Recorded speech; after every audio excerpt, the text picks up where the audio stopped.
저희를 하늘에 속한, 우리는 땅에서 태어났지만 위에 속한 복음의 말씀을 깨닫고 그리스도 안에서 우리가 어디 소속이고 어디에 있는지 알게 하여 주시옵소서.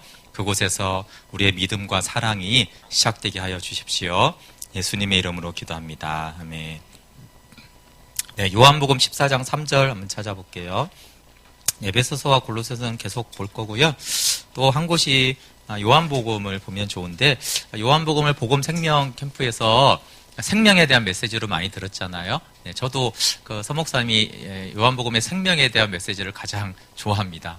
왜냐하면 제가 창세전 이 위에 속한 복음에 관심이 많았는데, 제가 서목사님이 이 만물이 생명에 대해서 말해서 깜짝 놀랐어요. 저걸 어떻게 알았지? 대부분 요한복음을 그렇게 못 보거든요. 만물 위에 속한 생명, 예수님이 위에서 계시고 위에서 오셨고 이런 말씀. 근데 저도 이제 요한복음에 그 부분이 관심이 많았는데, 그런데 요한복음에서 또 하나 봐야 될 게 있어요. 요한복음은 생명이 아주 중요한 주제고요. 근데 자세히 보시면 이 교회와 공동체에 대해서 굉장히 많은 관심과 말을 하고 있다는 것을 알 수가 있어요. 네, 어쨌든 요한복음 14장 3절 한번 가서 읽어볼게요. 요한복음 13장부터 17장까지는 생명에 대한 놀라운 말씀이면서도 자세히 보시면 그게 교회에 대한 말씀이세요. 그래서 거기에 세계명도 나오고 쭉 하나됨에 대한 것들이 계속 나와요. 14장 3절 읽어볼게요. 시작. 가서 너희를 위하여 거처를 예비하면 내가 다시 와서 너희를 내게로 영접하여 나 있는 곳에 너희도 있게 하리라. 아멘. 장례식 때 많이 들을 수 있는 본문인데요. 요한복음에서 다시 온다는 것은 재림을 말하는 게 아닙니다. 다 교회를 얘기하는 거예요. 아까 데살로니가 전서 이런 데서 보면은 당연히 재림이 당연히 있습니다. 근데 요한복음에서 말하는 것은 영생의 현재성을 계속 말하기 때문에 미래에 올 재림을 말하는 게 아니에요. 이 거처를 예비하면 거처가 어디 있냐면 거처가 교회예요. 나중에 이제 거처가 하나님의 집에 대해서 나올 거죠. 하나님의 집을 준비할 건데, 물론 십자가 다음 얘기예요. 그러면 내가 다시 와서 승천하시잖아요. 그렇죠? 다시 와요. 어떻게 와요? 재림으로 오는 게 아니라 교회로 옵니다. 오순절 다락방 성령의 강림으로 교회가 탄생되잖아요. 그래서 교회로 오세요. 나 있는 곳은 where I am이에요. 현재형입니다. 지금 나 있는 곳에 너희도 있게 하리라. 현재 내가 있는 곳에 있게 하는 거예요. 내가 미래에 와서 미래에 천당에다가 데려갈게, 그런 얘기를 하는 게 아니에요. 현재형을 얘기하고 있는 것입니다. 그래서 부활하신 예수님이 계신 곳을 말해요. 부활하신 예수님이 어디 계세요? 예수님이 예수님 자리에 있죠. 거기는 하나님 보좌 우편이잖아요. 나 있는 곳이 어디예요? Where I am. 지금 내가 있는 곳에 너희도 있게 하리라. 그러니까 여기가 현재형으로 우리가 있는 자리라는 것이에요. 그래서 우리는 현재 하나님 보좌 우편에 있는 것이에요. 골로새서 봤죠? 에베소서 봤죠? 요한복음 봤죠? 다 우리가 여기라니까요. 우리의 소속이. 그래서 이 복음을 알면 사실 신앙생활이 뒤집어지죠. 어떻게 해요? 땅의 차원에서 하늘의 차원으로 뒤집어져요. 그것만큼 큰 건 없죠? 땅의 차원에서 하늘의 차원으로 뒤바뀌면 그 신앙생활은 세상이 감당이 못합니다. 땅에 속한 신앙은 세상이 감당합니다. 그렇죠. 공중의 권세 잡은 자가 땅에 속한 신앙을 감당하죠. 네, 보좌에 있는 자를 세상이 마귀가 감당하겠습니까? 감당 못하는 거예요. 그게 히브리서가 또 말하는 믿음이고 완전한 데 나아간 자의 믿음인 거예요. 그러니까 성경이 계속 전체가 뭘 말하고 싶은지를 성경 구석구석을 보면 계속 여기를 얘기하는 거예요. 우리가 예수님을 알려면 그러면 예수님이 계신 곳으로 가야 되죠. 네, 우리가 누구를 만나고 싶고 알고 싶으면 그분이 있는 곳으로 가야 되죠. 그래서 예수님 자리로 우리가 가야 되는 것이에요. 그럼 예수님 자리에는 어디에 있는가? 바울에게는 감옥도 예수님 자리가 되었습니다. 주님이 바울 안에, 바울이 주님 안에 있었으니까 거기가 예수님 자리예요. 예수 그리스도가 계신 곳이 예수님 자리인데 그것은 시공간을 초월한 자리인 것은 우리가 금방 알 수가 있어요. 그 자리는 창세전 아버지와 아들이 함께 계시던 자리였고, 그리고 창조 때 에녹과 노아와 아브라함과 모세와 다윗과 함께 동행했던 그 자리가 예수님 자리였어요. 그리고 이 자리는 성막과 성전으로 이어졌습니다. 그리고 말씀이 육신이 되어 오셔서 십자가와 부활을 거쳐 하나님 우편에 계신 자리가 예수님 자리예요. 그리고 오늘 우리 속에 예수님이 거하시잖아요. 그렇죠? 그러니까 예수님이 계신 곳이 예수님 자리예요. 교회 안에 예수님의 충만이 교회라고 했잖아요. 그렇죠? 그러니까 그런 교회 안에 주님께서 살아계신 자리가 예수님 자리예요. 그래서 예수님 자리를 또 하나님 보좌 우편이니까 우리가 공간 그렇게 생각하시면 안 돼요. 그러니까 예수님 자리는 모든 시간과 모든 장소가 예수님 자리가 될 수 있죠. 하늘에 속한 복음을 믿고 그 안에 있는 자에게 그 자리가 어디서나 누구에게나 예수님 자리가 돼요. 그리스도 안이 또 예수님 자리라고 할 수 있어요. 에베소서 한번 볼게요. 에베소서 1장 3절에 우리가 봤지만 그리스도 안이 예수님 자리인 것을 볼 수 있는데 에베소서 1장 3절 읽어볼게요. 시작. 찬송하리로다 하나님 곧 우리 주 예수 그리스도의 아버지께서 그리스도 안에서 하늘에 속한 모든 신령한 복으로 우리에게 복 주시되. 1장 20절 읽어볼게요. 시작. 그 능력이 그리스도 안에서 역사하사 죽은 자들 가운데서 다시 살리시고 하늘에서 자기의 오른편에 앉히사. 여기도 하늘에서 자기 오른편에 이제 예수님을 말하지만 예수님의 자리를 말하죠. 에베소서 2장 6절 읽어볼게요. 시작. 또 함께 일으키사 그리스도 예수 안에서 함께 하늘에 앉히시니. 이건 과거형이죠. 여러분 이 세 구절에 공통된 단어를 보셨습니까? 공통된 단어가 두 개가 나와요. 하나는 그리스도 안에서, 또 하나는 뭐예요? 하늘이죠. 네, 그래서 그리스도 안이 하늘인 것을 알 수 있어요. 네, 그게 그리스도 안이 예수님 자리인 것을 알 수 있어요. 그래서 우리는 하늘과 땅을 동시에 경험하는 존재죠. 내가 그리스도 안에 거함이 하늘에 속한 것이고 예수님 자리에 있는 것이에요. 교회는 그래서 시공간을 초월한 존재입니다. 하늘에 속한 존재예요. 이러한 예수님 자리, 하나님을 경험하는 곳으로 교회를 세우신 거예요. 교회가 존재하는 첫 번째 목적입니다. 우리가 하늘에 속해 있구나. 우리 소속이 하늘이구나. 그것을 알도록 세우신 곳이 교회죠. 그것이 예수님이 충만한 곳이고 그 교회를 통해 만물을 충만하게 하십니다. 그래서 예수님 자리는 교회를 통해서 그리스도 안에서 체험 가능한 것이고 또 체험해야만 하는 자리입니다. 어떻게 그걸 체험하느냐고 했을 때 계속 말하지만 그리스도를 알면 교회를 압니다. 네, 머리를 알면 몸을 알고요. 반대로 교회를 알면 그리스도를 압니다. 몸을 알면 머리를 알아요. 같은 얘기에 머리를 알면 몸을 알고 몸을 알면 머리를 알게 되었어요. 왜냐하면 둘이 하나니까 그래요. 둘이 연결이 돼 있어요. 뗄래야 뗄 수 없게 너무나 연결돼 있기 때문에 머리를 알면 곧 교회가 보이고요. 교회를 알면 그리스도가 보여요. 머리가 보이거든요. 그래서 골로새 교회는 예수님 자리를 어떻게 경험했는지 첫 번째 하늘에 속한 복음이 분명히 선포됐다고 그랬어요. 그렇죠? 그걸 그들이 깨닫고 받아들였다고 그랬어요. 그 믿음으로 이 교회가 시작이 됐다고 그랬어요. 그러니까 하늘에 속한 복음이 굉장히 중요합니다, 여러분. 그냥 복음도 중요하지만 그냥 땅에 속한 복음 차원도 있기 때문에 그냥 좋은 말, 성경말 그렇게만 하면은 이게 불분명하고요. 하늘에 쌓은 소망, 곧 복음 진리의 말씀이어야 돼요. 그러니까 하늘에 속한 복음으로 복음이 분명히 선포가 돼야 돼요. 그럴 때 십자가와 복음의 효력이 나타나죠. 그렇죠? 거기서 자기 부인도 일어나고 예수님 자리에 내가 있는 거구나. 나 같은 죄인이 성도구나. 나는 이 땅에서 이렇게 치열하고 힘든데 내가 하나님과 함께 보좌 우편에 있구나. 이 복음이 이제 분명하게 선포되고 그것들이 성령 안에서 믿어져야 되죠. 그리고 두 번째 골로새 교회는 어떻게 경험했냐면 이 복음을 듣고 나누고 예수님을 경험하는 교회가 있었어요. 이 두 가지가 그들이 비록 비천하고 생활이 우리보다 훨씬 더 치열하고 어려웠지만 감사하고 기뻐하고 사랑하고 그렇게 할 수 있었던 이유예요. 그러니까 하늘에 속한 복음, 교회 이 두 가지가 예수님 자리에서 사는 비결입니다. 또 교회가 교회되는 비결이에요. 네, 이 단원으로 예수님의 원래 자리를 좀 살펴볼게요. 예수님의 원래 자리. 그러니까 무슨 말이냐면 우리가 예수님의 원래 자리보다는 조금 드라마처럼 각색된 예수님의 자리를 많이 알고 있다는 거예요. 그거는 이제 우리가 드라마와 실제 인물을 알면 되는데, 제가 불멸의 이순신 팬이었습니다.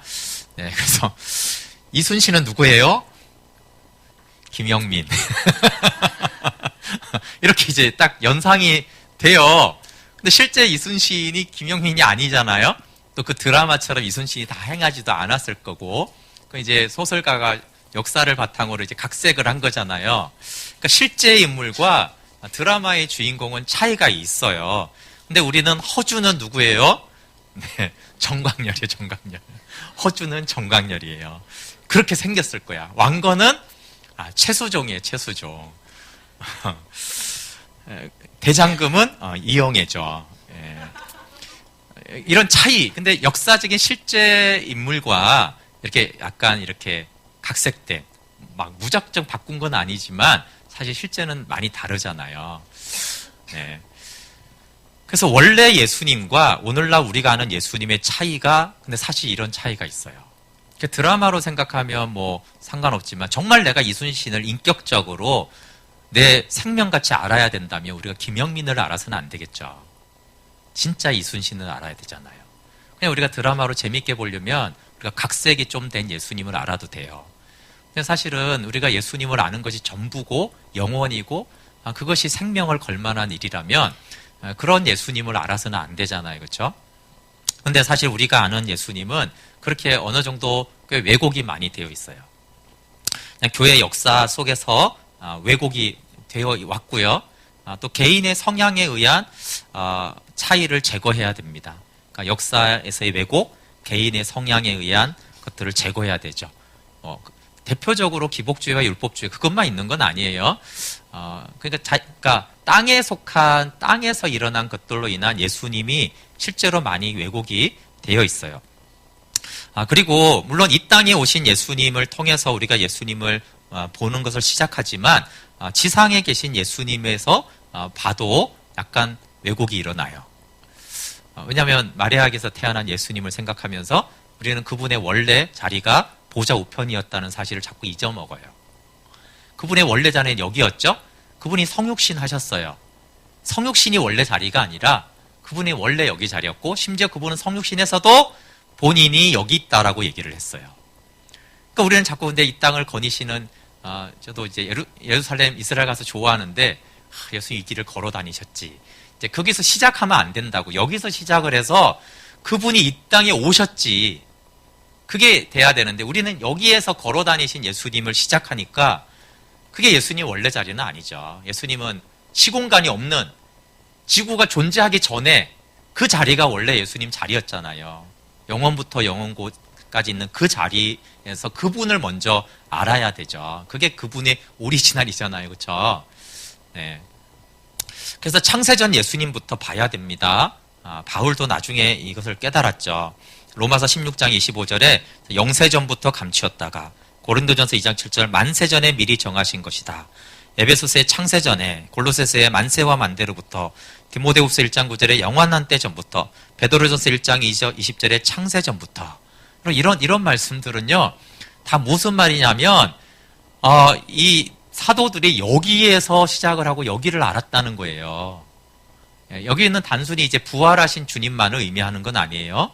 영원전 창세전을요 밝히 알았어요. 거기서 시작을 한 것이 사도들의 신앙이에요. 그래서 사도들의 그 신앙과 삶, 그들이 세운 교회와 그걸 어떻게 이해할 수 있냐면 이 표현들만 봐도 금방 알 수 있어요. 그들은 창세전부터 만대전부터 영원에서 시작한 그 하늘에 쌓아둔 하늘의 복음으로 시작을 했구나. 그러니까 이제 차원이 다른 거, 시작부터가 다른데요. 그러니까 땅에 속해서 땅의 복음을 들은 자는 이해할 수가 없어요. 경험할 수는 당연히 없고, 왜 이랬을까? 참 신기한 사람들이네. 그렇게만 생각하는 거죠. 그래서 원래 예수님을 알면 어떻게 해야 돼요? 성경, 그것도 복음의 말씀과 성령님을 통해 근접해 가야 돼요. 여러분, 그래서 교회도 내가 교회 출석해서 다닌 교회로 교회를 먼저 인식하면 안 되고, 성경에서 교회를 뭐라고 하나. 복음도 우리가 교회 다니면서 이렇게 주워 들은 게 많이 있잖아요, 처음에. 거기서 시작하면 안 돼요. 또 예수님은 누군가에 대해서도, 왜냐하면 그게, 오리지널로 전달이 안 된 게 너무 많기 때문에 그래요. 그래서 성경에서 시작해야 돼요. 그리고 성령님의 도우심을 받아서, 그리스도를 알고 교회를 알아가야 돼요.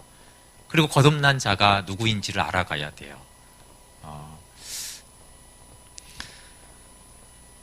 지혜와 계시의 영이 그래서 너무 중요하죠. 골로새서 1장 9절과 에베소서 1장 17절을 한번 좀 같이 보면 좋겠는데요. 이게 좀 간단히 넘어가려고 하는데, 골로새서 1장 9절을 보시면요. 너희로 하여금 모든 신령한 지혜와 총명에 하나님의 뜻을 아는 것으로 채우게 하시고, 그러니까 모든 신령한 지혜와 총명. 그런데 에베소서 1장 17절에는요, 그것을 지혜와 계시의 영을 너희에게 주사. 이렇게 말했어요. 그러니까 성령으로 하나님을 안다라는 것이에요. 하나님의 영적인 지혜와 총명이 필요하다는 거예요. 똑같이 나오는 단어가요. 쭉 9절부터 12절에 골로새서 에베소 1장 17절부터 19절을 보면요.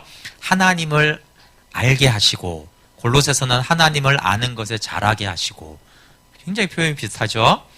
그리고 골로새서의 모든 능력으로 능하게 하시며, 에베소서에는요, 우리에게 베푸신 능력의 지극히 크심이 나와요. 똑같이 능력이라는 말이 나오죠. 그리고 골로새서의 성도의 기업의 부분을 얻기에 합당하게 하시다. 그리고 에베소서 1장 18절에는 기업의 영광의 풍성함이 무엇이며, 같은 내용이죠. 네, 이런 것을 알아야 된다. 하여튼 한마디로 하나님을 알아야 된다. 어떻게 아느냐? 지혜와 계시의 성령님, 또 그것은 성령님이 모든 영적인 지혜와 총명을 주셔서 하나님을 알게 하신다. 그런 것이죠. 네, 그래서 성령으로 복음의 말씀으로 아는 것은 너무너무 당연한 거고요. 자꾸 우리가 성경 말씀보다 전통과 어디서 들은 말이나 사람들이 환상 보고 계시 봤다고 하고 이런 거 참고 사항으로 들어도 돼요. 근데 가끔씩 좀 막 자기가 본 환상과 체험을 성경 수준처럼 얘기하는 사람들이 있어요. 그거는 정말로 피해야 되는 거예요. 그럴 수도 있겠다. 성경에 근거해서 그럴 수 있겠네. 그거 괜찮습니다. 그걸 기도해도 되고, 좀 수용해도 된다고 봐요. 그런데 절대 그것은 성경의 권위와는 절대 비교하시면 안 돼요. 그런 식으로 수많은 왜곡들이 개인들에게 일어났고, 역사가 2000년이 흐르면서 얼마나 많은 왜곡이 일어났는지 몰라요. 교회에 대한 왜곡은 심각합니다, 여러분. 그래서 교회가 성경에 있는 교회를 떠나서 왜곡되어 왔어요. 본인이 체험하고 경험한 교회를 교회라고 생각하잖아요. 그렇기 때문에 성경으로 돌아가야 돼요. 근데 종교개혁자들이 뛰어난 건 뭐예요? 성경으로 돌아가잖아요. 성경으로. 대단한 거죠. 천년간 왜곡된 걸 성경으로 돌아가자고요. 그리고 개혁자들이 남긴 건 뭐예요? 항상 개혁된다 된다는 기초는 항상 성경으로 돌아가야 되는 거예요. 그냥 종교개혁자들이 위대했지만 모든 성경으로 완전히 돌아간 게 아니잖아요. 그렇죠? 네, 그래서 1000년이 지난 이후에 성경으로 돌아가서요. 카톨릭의 그 1000년을 걷어내고 그 정도 개혁한 건 굉장해요. 근데 뿌리가 뭐예요? 기준이 있었어요. 성경이에요. 초대교회였어요. 그러니까 지금도 마찬가지예요, 여러분. 개신교가 시작되고도 왜곡은 많습니다. 특별히 한국교회는 유교에 의한 왜곡이 많습니다.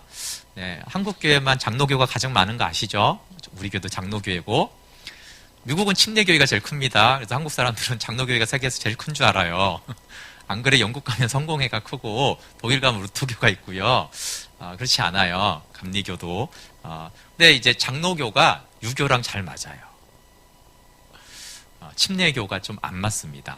그래서 침례교는 한국에서는 좀 소수 적고 장로교가 제일 크죠. 근데 그러면 장로교가 나쁘냐 그런 얘기가 아니라 이게 그 나라와 문화와 역사에 따라서 이게 어느 정도 형태가 바뀌는 걸 알 수 있어요. 그러면 장로교에서는 이 유교적인 걸 자꾸 빼야 돼요. 성경적인 것만 있게 해야 되죠. 어쨌든 그런 작업들이 다 계속 일어나야지 그게 성경으로 돌아가는 것이거든요.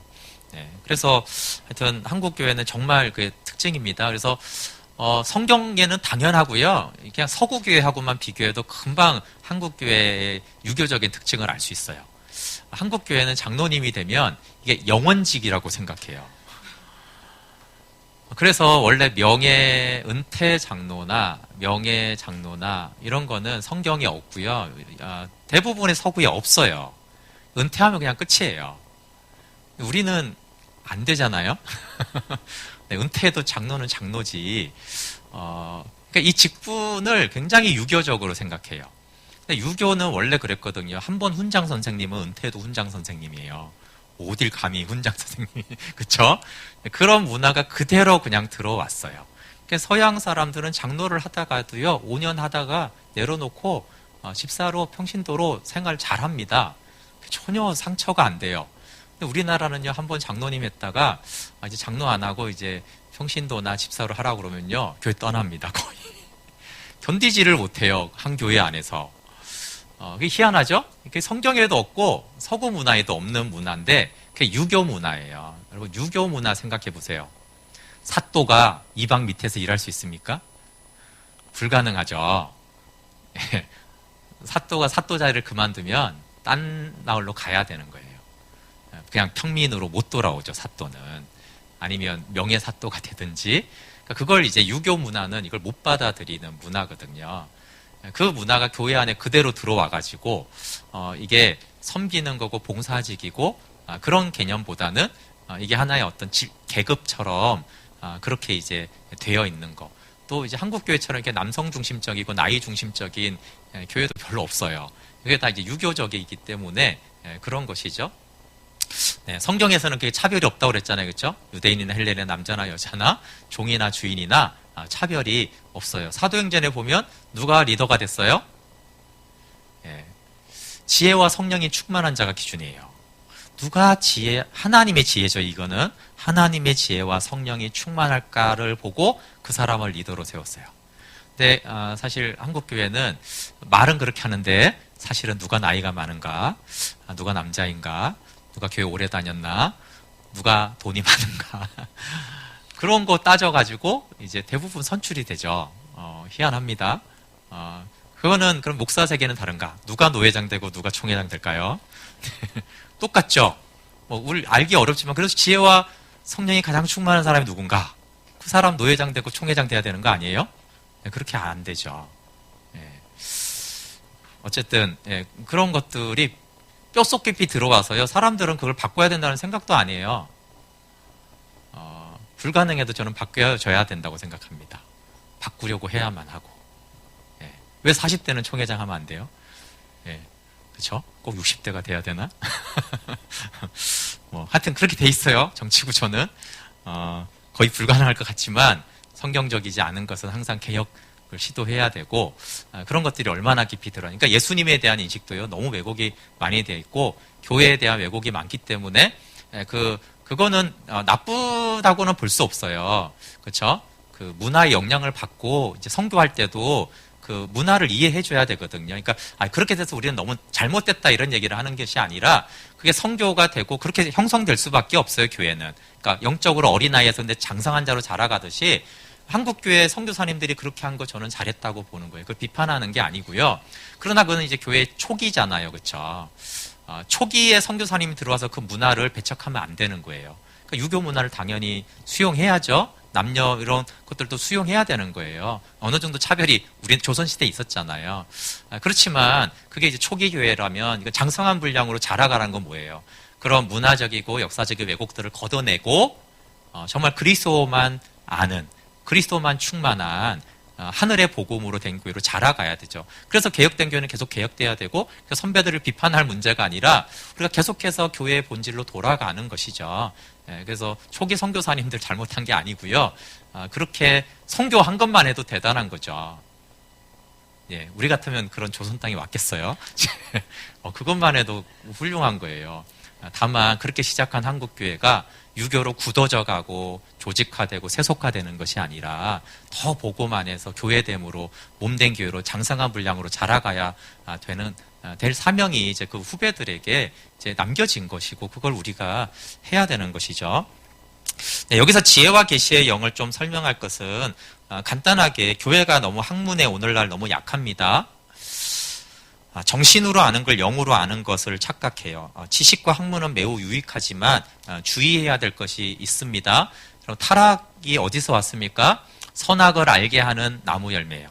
선악을 안다라는 것은 선악을 알게 하는 지식 열매라는 거예요. 지식은 양면이 있습니다. 지식은 매우 유익하지만 사실 지식은 교만과 타락의 이유도 돼요. 그래서 지식과 IQ 높은 사람이 하나님을 더 아는 것이 아닙니다. 이건 뭐 아주 사적으로 작은 반항심이었는데, 저는 물론 이제 학부 나오고 신학대학원을 했는데, 제가 한 신대원은 가장 기초 과정이 MDB라는 목사가 되려면 이제 MDB를 반드시 해야 돼요. 그리고 공부를 안 했습니다. 네, 물론 체력도 약하고 뭐 다른 이유도 있었지만 사역 열심히 하느라고, 저는 지금 한국 교회가 이 학문에 너무 약한 것이 너무 비성경적이라고 생각했어요.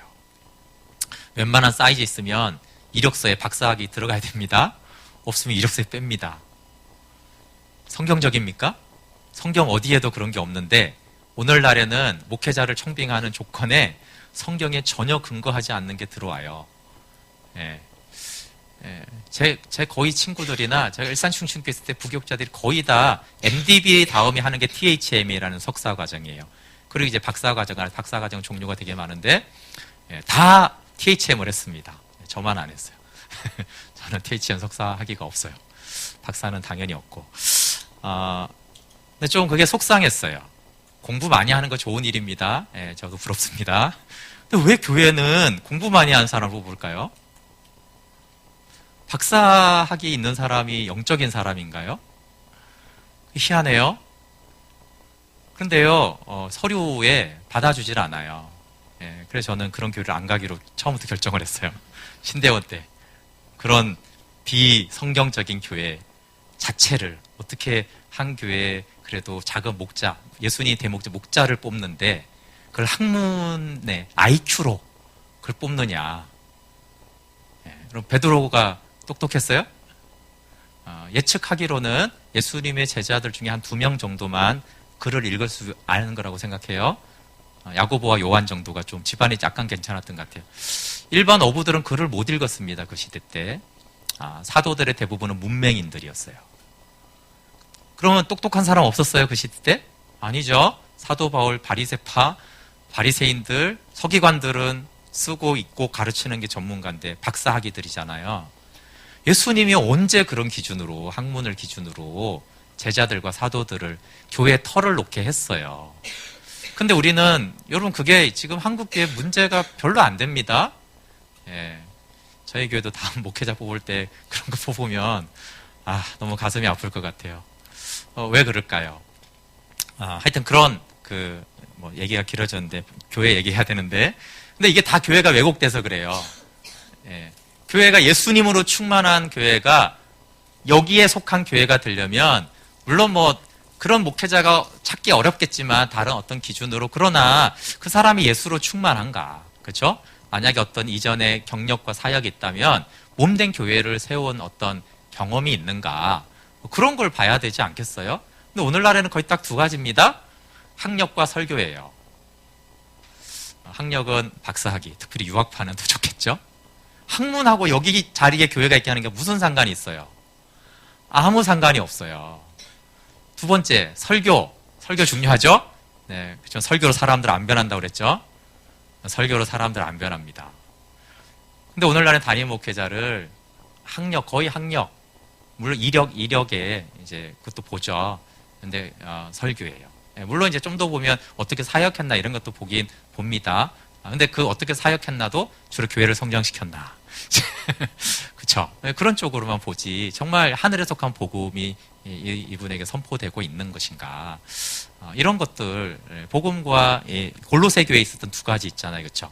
하늘에 속한 복음이 분명히 선포되고, 그런 교회. 이것을 기준으로, 청빙을 이렇게 뽑고 하는 교회가 얼마나 되는지 모르겠어요. 그러니까 이제 교회가 너무 학문에 약하고 세상적이 됐다는 거예요. 세상에 누구를 총장으로 뽑아요? 기본 학문은 기본이죠, 그렇죠? 그들의 경력 비슷해요. 세상에서. 누가 회사가 누구를 스카우트하죠? 네. 유학파 박사들 아니겠어요? 똑똑한 사람들. 근데 회사는 IQ 좋은 사람 뽑아야죠. 교회가 왜 IQ 순위로 되는지 모르겠어요. 그건 목회자만이 아니에요. 교회 리더를 IQ 순서로 뽑으면 안 돼요. 세상 학력, 재력 그런 순서가 되면 안 돼요. 근데 그게 거의 들어오는 것에 대해서 문제의식도 하지 않는 거. 네. 그리고 이제 서로가 또 이 영적인 걸 모르면요. 그걸 떠나서 서로가 비판합니다. 지적인 사람은 분석과 판단을 잘하잖아요. 그렇죠? 그래서 이 감정적인 사람을 덮어놓고 믿는 것으로 무시해요.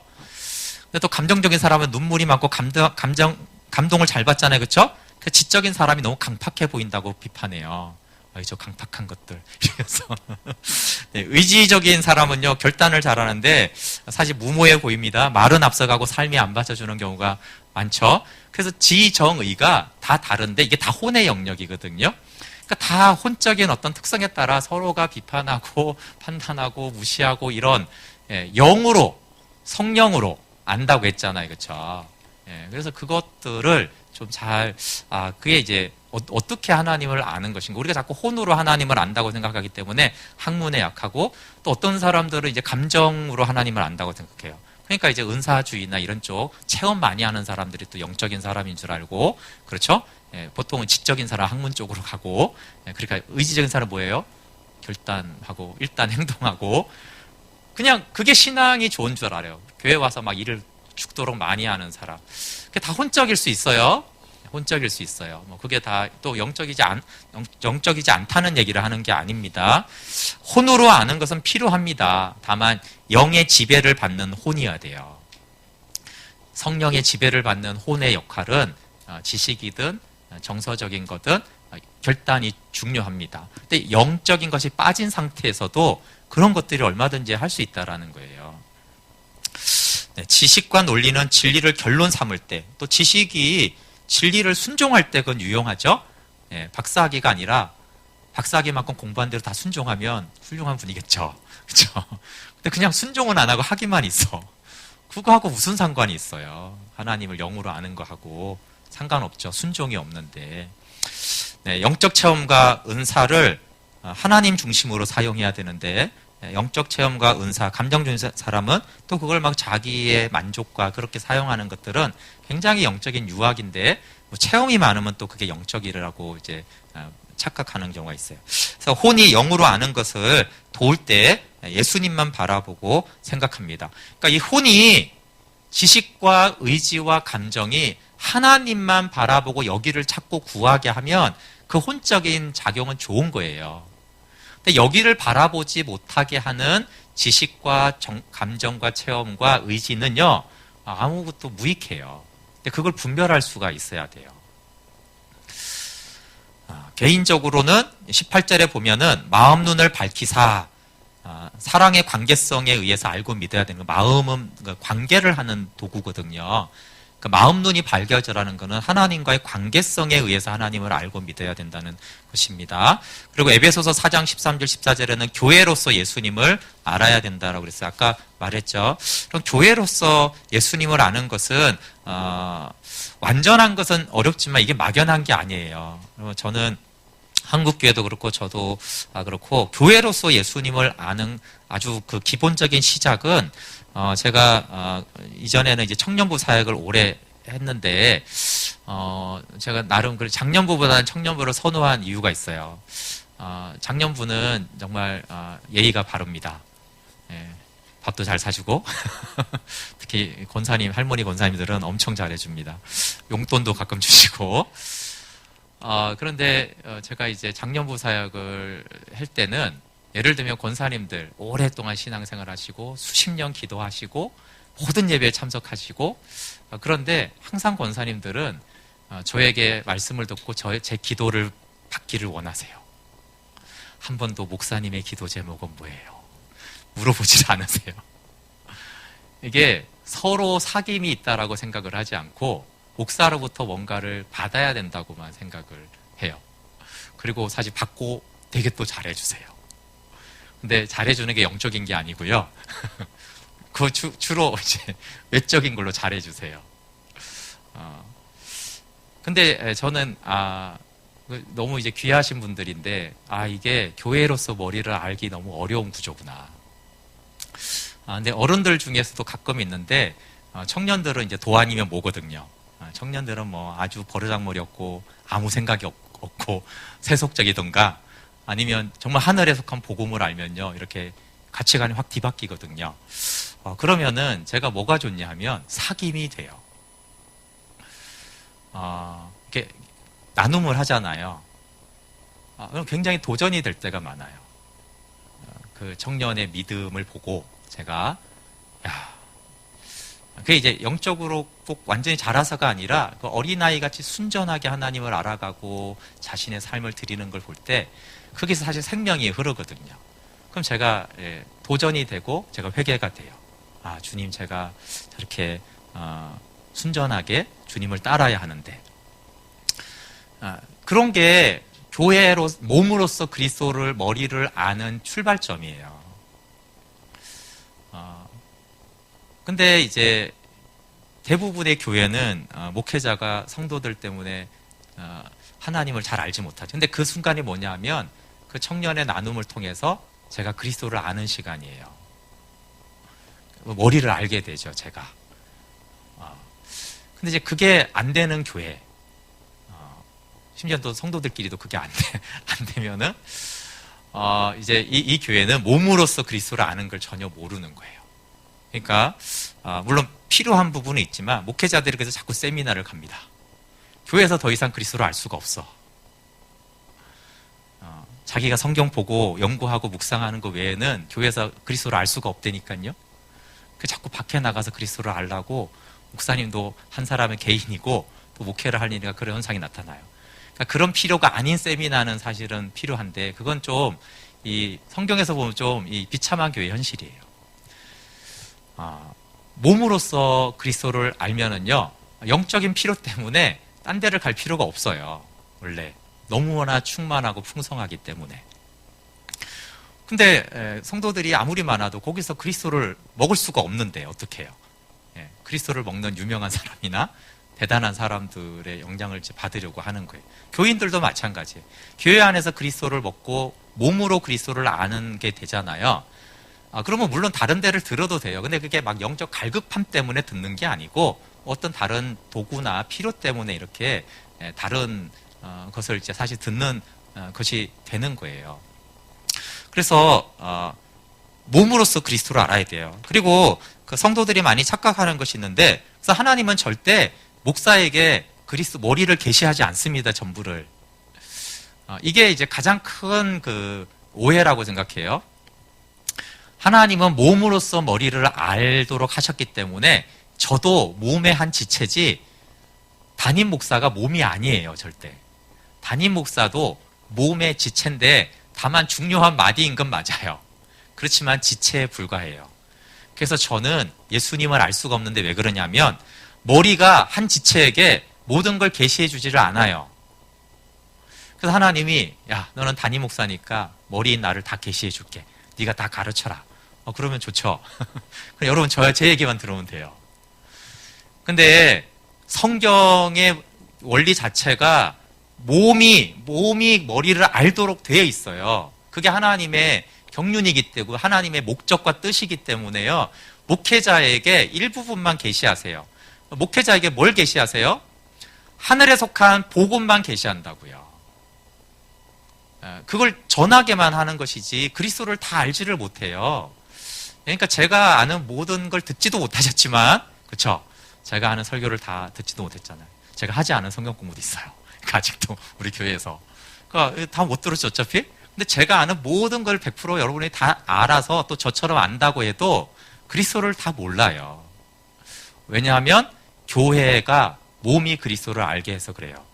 그래서 여러분들은 저를 통해 그리스도를 알고 저는 여러분들을 통해 그리스도를 알고 서로가 서로를 통해 그리스도를 알아갈 때 그러니까 손, 발, 팔목, 다 귀, 눈, 코, 이 모든 지체가 동원이 다 돼서 한 방향으로 갈 때 그리스도를 알게 돼요. 그리고 그때 능력이 있죠. 네. 그러니까 가끔 예전에 했던 건데 축구 요즘 야구도 경기하던데 축구 찰 때 어떻게 차야 돼요? 오른발이 슛을 넣잖아요. 오른발이 슛을 넣는 게 아니고요. 온몸이 넣는 겁니다. 이 공이 차는 부분이 여기죠.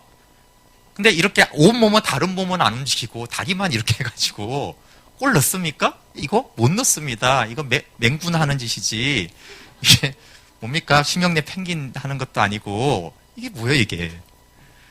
목회자에게 하나님을 다 알려달라고 하는 거는요. 이러라는 거예요. 축구 못합니다. 지난주에 영적 싸움은 교회가 하는 거라고 그랬죠? 예, 쉽게 말해서 축구는 뭐로 하는 거예요? 온몸으로 합니다. 손, 발, 다, 폐, 심장, 근육 하나하나가요, 완벽하게 쓰이는 건데, 볼이 터치되는 곳이 이제 발등이나 발 안쪽인 거예요. 온몸을 쓰지 않고 어떻게 골이 들어갑니까? 이게 영적 전쟁의 승리라고 생각을 한다라면, 그래서 영적 전쟁은 개인이 해봐야 팔 하나만 뭐 이렇게 불뚝 해갖고, 그쵸? 근육질, 나머지는 다 피골이 상접해가지고, 어떻게 골을 넣어요? 승리하는 게 축구 게임이 이기는 게 불가능하죠? 예. 그러니까 개인이 불가능하고, 그 목회자도 불가능해요. 아니, 오른발로 축구 공 넣는다고 어떻게 오른발로 이렇게 축구를 합니까? 그 자체가 이미 딱 보면, 아, 졌구나. 뭐하러 싸웁니까? 이미 졌는데. 할 필요가 없을 정도로요. 그렇게 나약해져요. 그러니까 사단은 그 개인을 두려워하지 않아요. 예, 개인을 두려워하지 않아요. 심지어 한 사람의 목회자도 두려워하지 않아요. 교회가 세워지기 전까지는. 물론 그 목회자가 교회를 세운다면 무섭죠. 교회를 세우리니 음부의 권세가 이기지 못하리라 그랬지. 베드로야, 너 사도 될 거야. 너 수사도야. 너를 이기지 못해, 음부의 권세가. 이렇게 말한 적이 한 번도 없어요. 베드로는 못 이겨요. 베드로가 교회를 세우죠. 그럼 그 교회가 이기는 거예요. 근데 우리는 베드로도 아니고 바울도 아니잖아요. 어떻게 혼자 이긴다는 거예요? 하나님은 오직 교회에다가 그렇게 말씀하셨어요. 물론 지체가 조금 할 수 있죠, 그렇죠? 뭐 이거 하나로도 저까지 공 보낼 수는 있어요. 그렇지만 강팀이랑 싸워서 이길 수는 없죠. 근데 우리는 혼자 그냥 발차 갖고 공 그런 거 한 보통 5살짜리 애들이 축구를 그렇게 차거든요. 온 몸을 쓰지 않고 조그만 애들 축구하는 거 보세요. 온 몸을 쓸 줄을 몰라가지고 공만 이렇게 해요. 5살짜리 수준의 아이가 어떻게 전쟁을 하냐고요. 놀이나 하지. 그러니까 각자가 노는, 각자가 영적 전쟁하는 그런 거는요, 그냥 애들 놀이 수준으로 할 수가 있는 거예요. 그러니까 공중에 권세 잡은 자가 그런 교회나 성도들을 두려워할 이유는 없죠. 그리고 축사할 수 있습니다. 그래도 축사로 영적 전쟁이 아니에요. 사람들은 귀신 쫓아내고 병 나으면 그게 그런 차원의 싸움을 하는 게 아니에요. 우주적인 전쟁이 일어나고 있는데 개인도 몇 사람은 죽인다니까요. 그렇지 않아요? 근데 지금 전쟁이 일어났는데 대여섯 명, 그래 혼자 10명 죽였어요. 그거하고 전쟁의 승리는 무슨 상관이 있어요? 아무 상관없어요. 전쟁은 그 땅에 깃발을 꽂는 자가 이기는 것이지, 상륙작전에서 독일하고 싸울 때 연합군은 안 죽었어요? 노르망디 상륙작전에 죽었어요. 독일군도 죽였다고요. 독일이 패했잖아요. 전쟁이라는 것은 그런 얘기를 하는 게 아니에요. 독일군에도 용맹이 있지 않았겠어요? 총 잘 쏘는 사람도 있었고. 근데 졌잖아요. 전쟁은 그런 거예요. 그래서 우리는 거대한 사실은 전쟁을 하는 게, 그 전쟁은 교회만 할 수 있는 거예요. 우주적인 전쟁은 더 처치라는 우주적인 교회가 하는 것이고, 작은 단위로는 지역교회 단위로 함께 생명의 거주지를 이룬 자들의 단위로 영적 전쟁을 기본적으로 하는 거예요. 그래야지 전쟁에서 이겼다라는 것이 있지. 그리고 한 사람이 그런 연합군 2차 세계대전 이런 때 한 사람이 100명 죽여도요, 전쟁은 패해요. 그럼 패잔병이고요, 그 사람 죽어요. 근데 우리가 생각하는 전쟁, 영적 전쟁의 개념도, 교회의 개념도, 복음의 개념도 생각해 보세요. 다 성경에서 그렇게 말하던가요? 그렇지 않습니다. 성경은요, 머리 대신 그리스도가 싸우는 전쟁이에요. 누구를 통해? 몸된 교회를 통해서. 몸은 지체를 통해서. 거기서 이제 지체의 역할이 있는 거예요. 근데 머리도 없고 몸도 없는데 지체가 어떻게 싸우냐고요. 그런 게임은 시작을 안 하는 게 오히려 이제 나은 수준이에요. 그래서 그리스도를 알 수가 없어요, 여러분. 제 설교 들어서 절대 알 수 없습니다. 그래서 제가 원하는 교회는 저희 교회에서 제가 그리스도를 알기를 원하는 거예요. 항상 제 묵상과 설교를 기다리지 말고 제가 여러분들의 말과 삶도 있죠? 그걸 보고 저기 그리스도가 있구나. 그분이 알고 누리고 교제하는 그리스도를 근데 교제하거나 보면요, 그걸 알아요. 그러면 생명이 이렇게 들어옵니다. 그리고 제가 이렇게 바뀌죠, 제 생각이. 내가 이 부분에 대해서 너무 세속화됐고, 내가 여기를 떠났구나. 내가 땅에 속해 있네? 그걸 알려줘요. 그러면 이제 위에 속한 내 자리로 돌아가게 되죠. 그게 각자 성도가 목회자를 필요해서 그렇게 되어지는 그 상태를 이제 몸으로 그리스도를 안다라고 하는 거예요. 근데 그게 너무나 깊이 될 때 그것이 온전하다고 말하고요.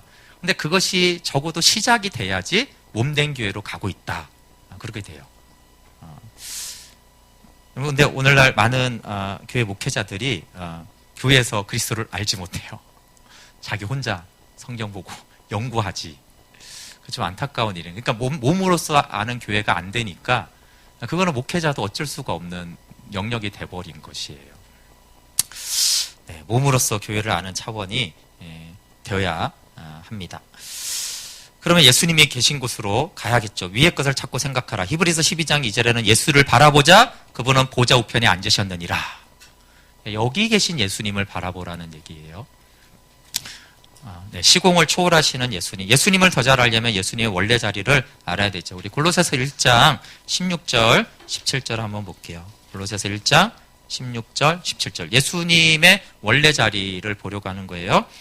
예수님은 원래 어떤 분이신가? 16절 17절 볼게요. 시작. 만물이 그에게 창조되되 하늘과 땅에서 보이는 것들과 보이지 않는 것들과 혹은 보좌들이나 주관들이나 정사들이나 권세들이나 만물이 다 그로 말미암고 그를 위하여 창조되었고 또한 그가 만물보다 먼저 계시고 만물이 그 안에 함께 섰느니라. 아멘. 어마어마한 말이죠. 그러니까 예수님 그럴 때요. 이 말씀이 딱 생각이 나야 돼요. 예수님 그러면 어떻게 생각이 나야 돼요? 갈릴리를 걸으신 예수님이 생각나면 안 되고요.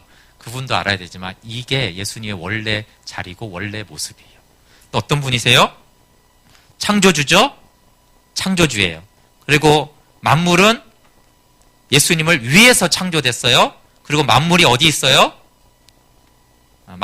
마지막 만물이 그 안에 함께 섰느니라. in him이에요. in him.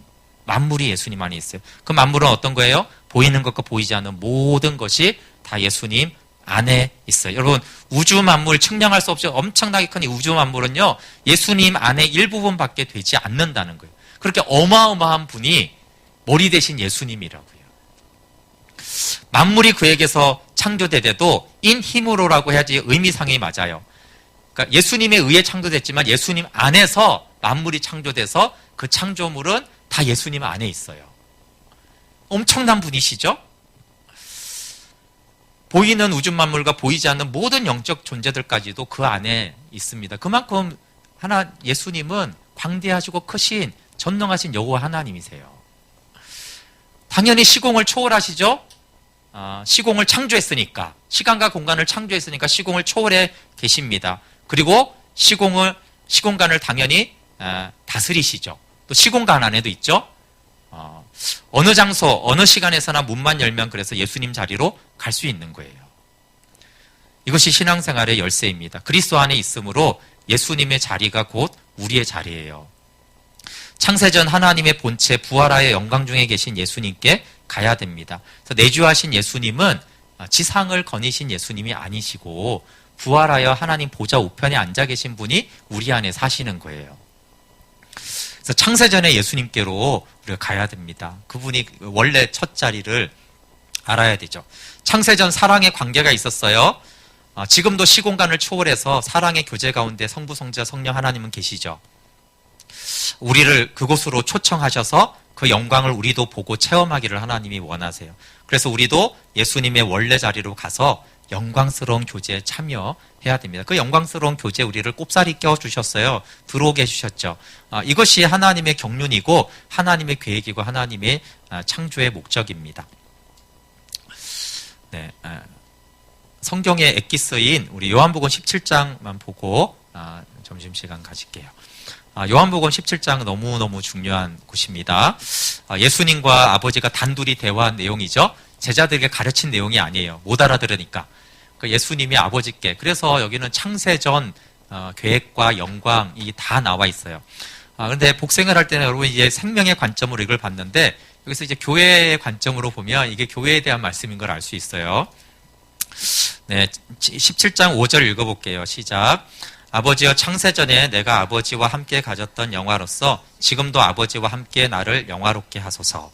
네, 창세전 얘기가 나오죠. 내가 아버지와 함께 가졌던 영광. 그러니까 뭐예요? 예수님 자리에서 누린 영광이에요. 그렇죠? 네, 이 교제에 우리를 100% 꼽사리 끼워주려고 이제 이 얘기를 하는 거죠. 21절 가볼게요. 시작. 아버지께서 내 안에 내가 아버지 안에 있는 것 같이 저희도 다 하나가 되어 우리 안에 있게 하사 세상으로 아버지께서 나를 보내신 것을 믿게 하옵소서. 아버지가 내 안에 내가 아버지 안에 있어요. 이게 이제 아버지와 아들의 관계죠. 영광의 교제, 사랑의 교제예요. 근데 이게 똑같이, 것같이는 뭐냐면 아버지와 아들의 관계와 똑같이. 근데 이제 여러분 그냥 우리도 있게 하사 이렇게 말하지 않았어요. 여기 우리도라고 하면 이게 복수형이긴 하지만 그냥 우리지만 내가 있게 하사 이렇게 해석도 할 수 있는 여지가 있잖아요. 그렇죠? 여기 분명하게 그렇게 오해하지 않도록 똑같이 저희도 다 하나가 되어예요. 하나된 교회, 몸된 교회를 말하죠. 저희가 하나가 되어서 우리 안에 있게 해달라는 거예요. 하나된 공동체가 아버지와 아들 안에 있게 해달라고 한 것이죠. 정확하게. 그래서 각 개인은 물론 각 개인이 그 안에 거해야 되지만 하나된 그들이 아버지와 아들 안에 있어야 되는 거예요. 그러면 어떻게 돼요? 이것으로 세상으로 아버지께서 나를 보내신 것을 믿게 하옵소서. 전도와 만물을 충만하게 되는 일이 일어난다는 거예요. 그 에베소서 1장 20절부터 말씀이죠. 교회는 예수님의 충만이고 만물을 충만하게 하는 자의 충만이다라고 하셨어요. 창세전 교제는 지금 누리는 것이고 또 세상에서도 그게 보여진다라고 했어요. 22절도 또 읽어볼게요. 똑같아요. 반복합니다. 시작. 내게 주신 영광을 내가 저에게 주었사오니 이는 우리가 하나가 된 것 같이 저희도 하나가 되게 하려 함이니이다. 내게 주신 영광, 예수님이 주신 영광을 누구에게 줬어요? 조용호에게 주었어요? 아니에요. 저희에게, 교회에 주었어요. 공동체에 주었죠. 왜요? 여기도 마찬가지예요. 여기도 나 한 사람이 하나님의 영광, 그 아들에게 주신 영광을 보라고 하는 말이구나 이렇게만 해석할까봐 굳이 왜냐하면요. 영광을 왜 주었냐 하면 이는 왜냐하면 우리가 하나가 된 것 같이 성부와 성자가 하나가 된 것 같이 저희들도 하나가 되게 하려고요. 왜 영광을 우리에게 주십니까? 하나님의 영광을 왜 우리에게 비추세요? 왜 인자와 신실함을 나타내 주십니까? 나 혼자 잘 믿으라고요? 아니에요. 물론 내가 잘 믿어야죠.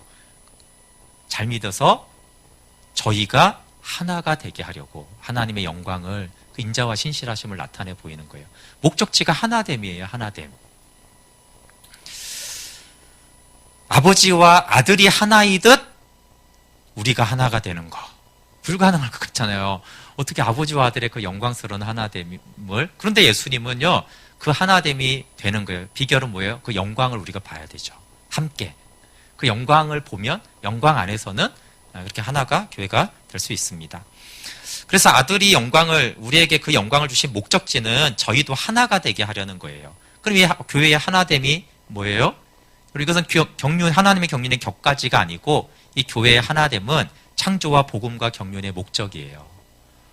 그래서 이 가장 높은 수준의 영적인 대화와 기도가 요한복음 17장이거든요. 거기서 포인트는 하나됨이에요. 그 하나됨을 위해서 영광까지 준다니까요. 그리고 우리 안에 있게 해달라고 하는 거죠. 23절 또 읽어볼게요. 시작.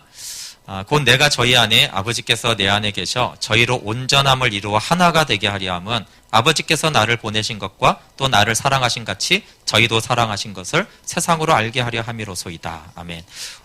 또 보이죠? 내가 저희 안에 있어요. 아버지께서 내 안에. 왜 예수님이 저희는 교회 안에, 공동체 안에 있어요? 왜요? 저희로 온전함을 이루어 하나가 되게 하려 함. 개인 신앙 말하는 거 아니죠? 개인의 그 거장, 영적 거인을 말하는 게 아니에요. 왜 예수님이 우리 안에 거하세요? 왜 예수님이 교회 안에 거하실까요? 나 영적 거장 되라고요? 아니에요. 교회가 하나가 되게 하려고. 교회가 온전해지는 것은 하나가 되는 것입니다. 그게 온전한 교회예요. 아버지가 아들을 사랑하신가 똑같은 사랑으로 저희도 교회를 사랑하심을 그러면 세상이 알게 됩니다. 그런 교회는 세상이 알아봐요. 야, 저거 예수님의 몸이구나. 저거 예수님과 함께하는 교회구나. 그런 교회가 이제 만물을 충만하게 하는 교회가 되겠죠. 24절 읽어볼게요. 시작. 아버지여, 내게 주신 자도 나 있는 곳에 나와 함께 있어. 아버지께서 창세전부터 나를 사랑하심으로 내게 주신 나의 영광을 저희로 보게 하시기를 원하옵나이다. 네, 반복하는 거예요. 그렇죠? 나 있는 곳에, 요한복음 14장에도 봤죠? 현재형이에요. 예수님이 어디 계세요? 예수님 자리에 계세요. 보좌 우편에 계세요. 여기에 나도 나와 함께 있어. 내게 주신 자도. 아버지께서 창세 전부터, 그렇죠? 창세 전부터 아들을 사랑하심으로 이 아들에게 주신 영광을 저희로 보게 하시기를 원합니다. 예, 저희죠? 내가 아니라. 왜요? 저들이 함께 보면 저들은 하나가 될 것이니까. 그럼 하나가 된 게 뭐예요? 몸이죠. 그게 몸이에요. 지체가 몸을 이루고 있잖아요. 결국 몸인 교회를 이루게 하려고 하나님은 영광을 보이세요. 그리고 이 기도하시고 어디로 가세요? 17장이 딱 끝나면 18장에 예수님이 십자가로 가십니다. 자진해서. 이거 이루시려고. 십자가와 장사됨과 부활을 이루시죠. 그리고 보좌에 예수님 자리로 가셔야지 27장이 완성이 돼요. 이루어지기 때문에 예수님은 그 고난의 길을 자원해서 가셨어요. 여러분, 예수님의 간절한 기도와 소원을 보세요. 24장에 저들이 하나된 교회가 나 있는 곳, 예수님 자리 아버지 집에 함께 있게 하옵소서. 두 번째 기도가 뭐예요? 창세전부터 예수님이 누린 영광을 보게 하여 주시옵소서. 이게 두 가지, 24장 24절에만 나오는 두 가지 기도 제목이잖아요. 예수님의 기도예요. 예수님은 뭘 기도하실까요? 네. 저들이 하나 되어 예수님 자리에 있게 해주십시오. 그러려면 저들이 창세전에 나에게 주신 그 영광을 보아야 합니다. 아버지. 그 영광을 보게 하소서. 그 영광을 보는 통로가 뭐예요? 하늘에 속한 복음이에요. 그 복음을 듣고 깨달을 때 창세전의 영광, 하나님의 인자와 신실하심을 우리가 보게 되죠. 그래서 요한의 공동체가 우리가 말씀이 육신이 되어 오신 그분을 보니, 그렇죠? 독생자의 영광이고 은혜와 진리가 충만하더라. 그 영광을 받잖아요. 그런 교회 공동체를 세우려고 예수님이 십자가로 가신다고요. 아버지께로부터 버림받으시면서까지 이걸 이루시려고 가신 것이죠. 예수님과 하나님과의 대화를 정리하면, 하나님, 창세전 하나님과 함께 목적했던 그것을 성취할 때가 되었습니다. 이제 복음을 통해 생명을 주시고 교회가 하나 되는 영광을 보는 것이 가능한 그 길을 제가 열겠습니다. 제가 십자가로 가서 휘장을 찍고 제 피로 사신 그리스도인들과 교회를 살 테니까 아버지, 이 기도를 들어주십시오. 그것이 예수님의 기도였고 예수님이 십자가로 가신 이유예요. 복음을 받은 우리가 누려야 마땅한 것이죠. 근데 영적 싸움이 있으니까 방해가 많았고 그것을 막는 것들이 많이 있죠. 그럼에도 불구하고 이것이 하나님의 소원이었고, 예수님이 이 간절한 기도를 하시고 십자가를 지셔서 겟세마네 기도에 피와 땀방울이 핏방울이 되도록 기도하시고, 아버지께로 어찌하 나를 버리셨나이까, 그 고통에도 불구하고 버림받음에도 불구하고 이거 이루려고 그분은 십자가의 길을 가셨어요. 그럼 우리가 가야 될 것은 뭘까요? 사실은 주님의 이 기도대로 우리가 따라가는 거죠. 그래서 하늘에 속한 복음으로 우리가 시작을 해야 되고 주님의 영광을 봐야 돼요. 근데 그 영광을 보고 혼자 만족하고 기뻐하고 그게 아니에요. 그분의 영광을 보면서 우리는 하나가 될 수 있어요. 그래서 예수 안에서 하나야라고 한 거예요. 그래서 그냥 예수 안에가 그냥 교회 다니시죠. 그게 아니라 예수 안에 있는 자들이 그 인자와 신실함을 보는 그곳에서는 다 하나가 돼요. 거기는 차별이 없어요. 그리고 몸으로서 하나님을 머리를 그리스도를 아는 차원, 예수님 자리에서 그리스도를 아는 차원이 열어지죠. 그럼 우리가 부정성도 많고 신분과 여러 것이 다르지만 거기에는 문제가 더 이상 되지 않아요. 우리가 하나님의 가족이고 그리스도의 지체고 우리가 하나이구나. 어떻게 하나인 건 아버지와 아들밖에 없는데 우리가 하나가 됐구나. 그것이 이제 감격한 것이 사도 바울이고 어느 정도 그런 것들을 실제로 누렸던 곳이 골로새 교회고 또 그것을 실제로 고백하는 공동체가 요한의 공동체예요. 요한복음 시작에 우리가 그 영광을 보니 그리고 요한일서에도 우리의 사귐은 예수 그리스도와 함께하는 사귐이다. 그 영광을 보는 모임이라는 뜻이에요. 그러니까 주님의 그 기도가 이루어진 것이죠. 우리 예수님이 이 보좌에서 뛸 듯이 기뻐하는 거예요. 그래, 내가 그 교회를 위해 십자가에 죽고 아버지께 버림받기까지 했는데 아버지 그것을 이루어 주셔서 감사합니다. 그래서 주님이 기뻐하는 교회인 것이에요. 언제나 그런 교회를 하나님이 원하시고 기뻐하십니다. 이런 교회를 알면 좋겠어요. 그 영광을 보고 누리는 교회. 제가 기도하고 식사할게요. 하나님, 정말 주님은 우리가 상상한 그보다 더 놀라운 영광, 하나됨, 예수님 자리, 그곳을 주셨습니다. 주님, 우리가 하는 것이 아니라 주님이 그곳으로 가는 모든 길을 십자가와 무덤과 부활로 보좌에서 다 이루셨으니 그 생명의 복음, 하늘의 복음 따라가게 하여 주시고 우리 안에 예수님의 그 간절한 기도가 그 갈망이 우리의 갈망이 되게 하시고 주님 기도대로 하나님의 영광을 봄으로 우리가 하나가 되게 하여 주십시오. 예수님의 이름으로 기도합니다. 아멘.